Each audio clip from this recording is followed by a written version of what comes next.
रब्बिरहमहुमा कमा रब्बयानी सगीरा। जब किसी का बेटा दुनिया में ये दुआ मांगता है रब्बिरहमहुमा कमा रब्बयानी सगीरा, उसके माँ बाप का एक दर्जा अल्लाह बुलंद करते हैं, अपनी शान के मुताबिक बुलंद करते हैं। माँ बाप कहते हैं या अल्लाह हमारा दर्जा इतना क्यों बुलंद किया? तो अल्लाह फरमाते हैं दुनिया में तेरे बेटे ने एक दफा ये दुआ पढ़ी है।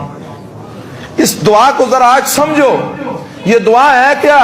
रब्बिरहमहुमा कमा रब्बयानी सगीरा, रब्बिरहमहुमा, ऐ मेरे रब, ऐ कायनात के पालने वाले, ऐ मौत व हयात के मालिक, सारी कायनात तेरी फकीर है, तू गनी है। अल्लाह मेरे माँ बाप दुनिया से चले गए, रब्बिरहमहुमा, ऐ अल्लाह उन दोनों पर रहम कर। कैसा रहम करूं? कमा रब्बयानी सगीरा, उस तरह रहम कर जब मैं छोटा सा था, रात छा चुकी थी, मेरे पेट में दर्द हुआ, मैं रोने लगा, मेरी माँ भी नींद से उठ गई, मेरा बाप भी नींद से उठ गया। माँ सीने से लगाती है, बेटे को क्या हो गया? बाप सीने से लगाता है, बेटे को क्या हो गया? सुबह की आजान हो गई, मेरे दर्द की वजह से ना माँ सोई ना बाप सोया।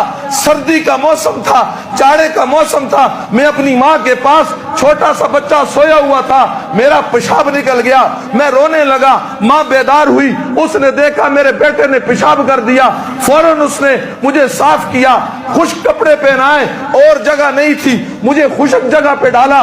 मेरी माँ ने सर्दी का मौसम उस पेशाब की जगह पर सारी रात सर्दी में गुजार दिया। जिस तरह बचपन में मेरी माँ की ममता ने मुझ पर रहम किया, करम किया, मुझसे मोहब्बत की, मेरे साथ नाजो अंदाज और मेरे नखरे उठाए, रब्बा आज वो कब्र में चले गए, रब्बा तू उन पर भी ऐसे ही रहम फरमा।